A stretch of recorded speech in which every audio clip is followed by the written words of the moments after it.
first episode in a series that we're starting called Modern Education Practices. And today we're going to be talking about International Baccalaureate, short form IB. And we're going to be talking about the basics that we have, and it's divided into two parts. The first part we're going to focus on is framework. I hope you guys really like this video.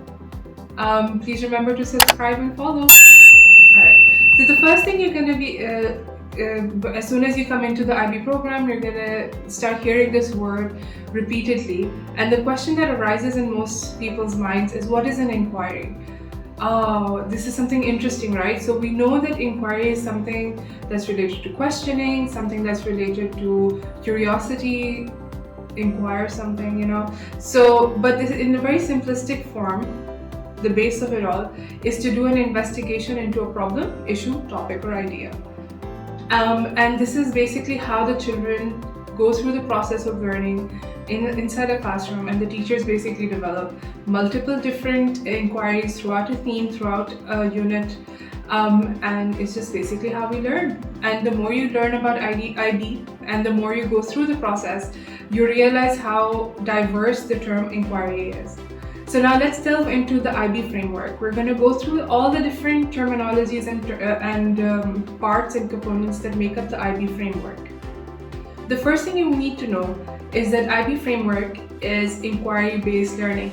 See, there's the word, inquiry again. The idea is that we don't just lay out the content for the students. It's actually something that we let them explore on their own. The idea behind IB is to not serve the content, it's to explore and make up your own ideas about the world around them. And this is more directed towards how you teach. And complementing this idea is concept-based inquiry. And again, these go hand in hand. Concept-based means that it's not content that's driving the learning, it's the concepts. So one of the things, and this is what is being taught, right? So, and if you think about it, an example that we can explore on this is relationships. Relationships? Why? How is that a concept? Let me give you a little idea. So in social studies, you'll find relationships have a different meaning, but it's the same concept. In science, you have relationships between different ideas, and you can explore relationships in science. You can explore relationships in numeracy, mathematics, or you can also explore relationship between different ideas in literacy and multiple other subjects.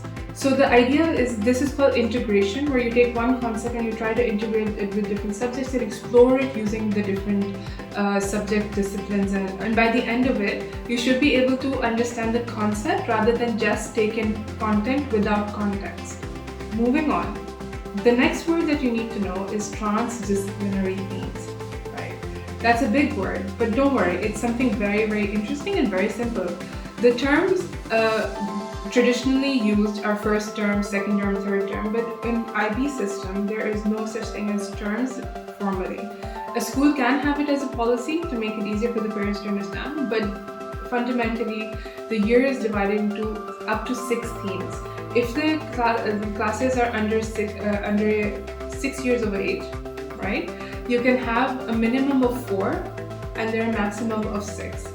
And now you can see there are 6 themes, and these themes define the inquiries that take place in the classroom during each year. And they have an overarching descriptors that are available and defined by the IB as guidelines that you can what you can explore within these inquiries and within these themes. And as the grade levels progress, the themes stay the same, but they're expanded and explored in depth further and further. So by the time you finish your PYP years, which is grade 5, you will have a very comprehensive understanding of all of the 6 themes. So what is a program of inquiry? Program of inquiry is a big word, but you don't need to worry. It's something very simple as well. And this is what I'm here for.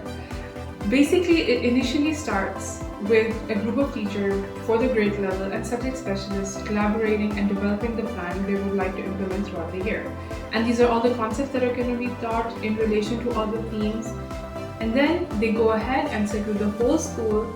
All the faculty sit down and they actually align what they're going to teach. They're going to share what they want to explore during the year, and they align it. They make sure that the progress within the year per grade level is expanding and it's interesting and there's nothing repetitive. And along with that, you will see that they will align it vertically, which means that all the grade levels in each theme are exploring multiple things. So it's a very extensive process, but really fun, and it depends on different school policies, and they can also determine the timelines that you're going to be exploring each theme for.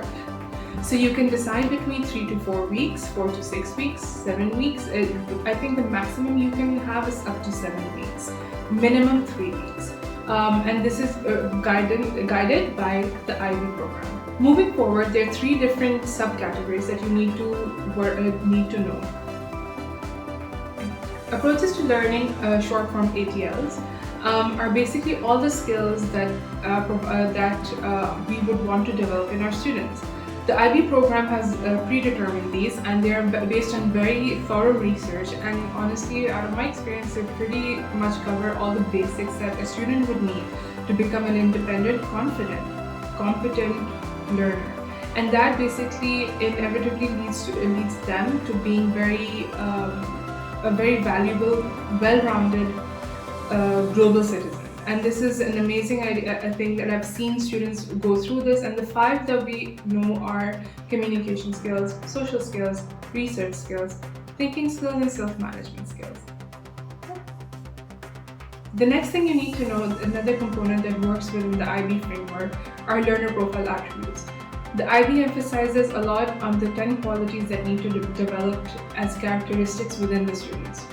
As you can see on your screen right now, these are consciously integrated into the lesson plans and learning experiences by the teachers, and they're determined which one is going to be focused on the current theme. There can be multiple, or they can be very specific to the learning experience at hand. Would you want them to communicate better? So plan a lesson inquiry around communication, and so on and so forth. And the more you get into IB, the more you will understand how to implement them within the learning experiences, aka lesson plans.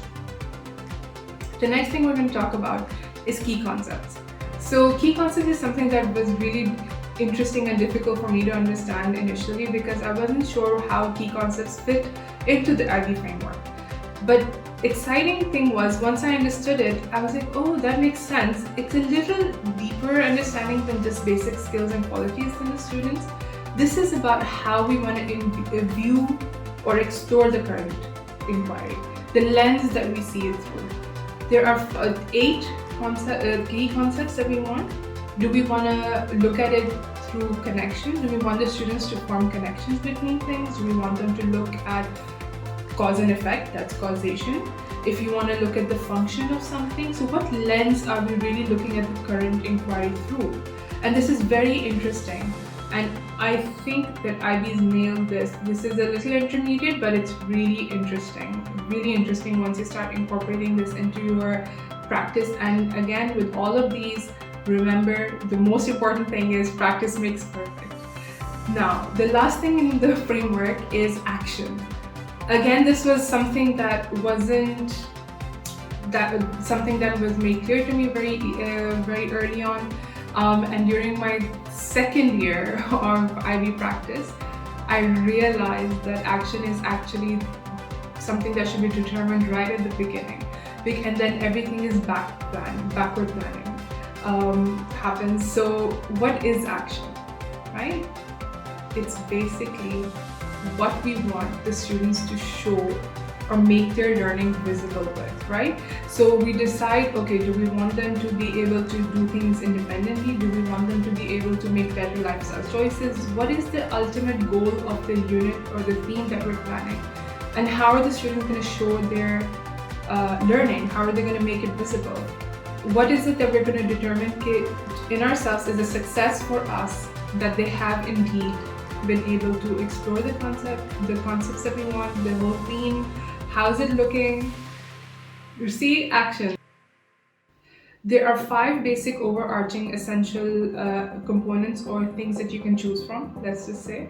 Actions that you can choose to actually guide your inquiry. Would you want participation? Would you want them to be advocating for something? Social justice is something that was explored multiple times. This is very interesting if you can get the students into that. And social entrepreneurship and lifestyle choices.